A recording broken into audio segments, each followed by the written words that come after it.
आज Doubtnut app download करें। Doubtnut पर अपने सभी गणित, रसायन विज्ञान, भौतिक विज्ञान और जीव विज्ञान के डाउट्स का करो सफाया। बस प्रश्न की फोटो खींचो, एक ही प्रश्न को क्रॉप करो और तुरंत वीडियो सोल्यूशन पाओ। अभी डाउनलोड करें। देखिए, वो तो सवाल में दिया गया कि स्पष्ट रूप से कोई दो घटक लिखिए जो एक सिग्नल को मॉड्यूलेटिंग करने की आवश्यकता को दर्शाते हैं और मॉड्यूलेटिंग सिग्नल के रूप में ज्यावक्रीय सिग्नल उपयोग में लेते हुए आयाम मॉड्यूलेशन दर्शाने के लिए उपयुक्त रेखा चित्र बनाइए। तो सबसे पहले तो हम लोग बात कर लेते हैं उसके दोनों के दोनों घटकों के बारे में बच्चों।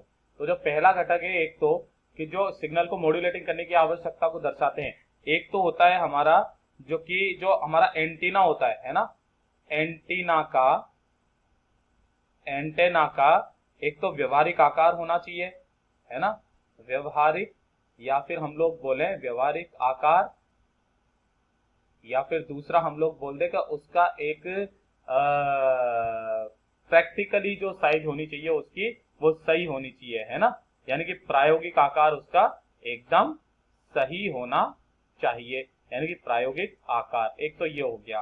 और दूसरे के लिए जब हम लोग बात करते हैं बच्चों, तो दूसरा वाला जो हो जाता है वो ये चीज हो जाता है कि विभिन्न ट्रांसमीटरों के संकेतों के मिश्रण से, है ना, विभिन्न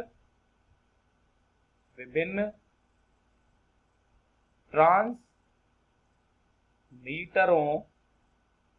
के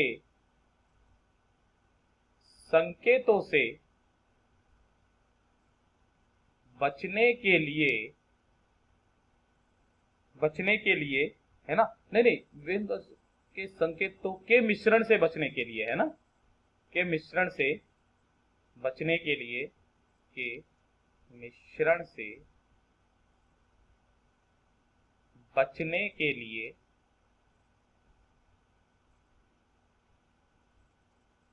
बचने के लिए या उतार चढ़ाव से बचने के लिए संकेतों के शोर को कम करने में, संकेतों के शोर जो आता है ना, शोर को कम करने में, है ना। एक तो ये दोनों के दोनों घटक होते हैं, है ना, ये इनको को करना। एक तो जो हमारी जो नॉइज वगैरह जो बीच में आ जाती है, जिसकी वजह से हमारे संकेत सही तरीके से वहां तक नहीं पहुंचते हैं, काफी सारे उसके संकेतों में मिश्रण पैदा हो जाते हैं, जो जिनको हम लोग नॉइज कहते हैं, वो मिल जाते हैं। तो इसके लिए हमें जो है वो मॉड्यूलेटिंग करने की आवश्यकता होती है। अब ये हमारे दोनों के दोनों कारक हो जाते हैं बच्चों, जिसके लिए हमें मॉड्यूलेटिंग करने की जरूरत पड़ती है। ठीक है। अब दूसरा जो है वो ये है कि मॉड्यूलेटिंग सिग्नल के रूप में ज्यावक्रीय सिग्नल उपयोग में लेते हुए आयाम मॉड्यूलेशन को दर्शाने के लिए उपयुक्त आरेख होता है। वो किस तरीके का होता है देखिए बच्चों। तो देखिए बच्चों, ये इस तरीके का होता है जिसको हम लोग बोलते हैं मॉड्यूलेटिंग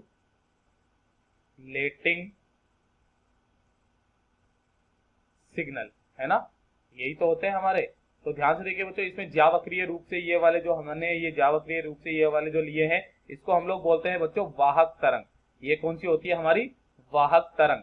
और जब ये वाहक तरंग ये मॉड्यूलेटिंग सिग्नल के साथ में, ये वाली जो है हमारे मॉड्यूलेटिंग संकेत जो है, देखिए ध्यान से, मॉड्यूलेटिंग, है ना, संकेतों के साथ में जब ये अध्यारोपित होते हैं तो ये कुछ इस तरीके से बनाते हैं ना, ये कुछ इस तरीके से बनाते हैं, देखिए ध्यान से, जिससे कि हमारे में जो आवाज आती है वो हमेशा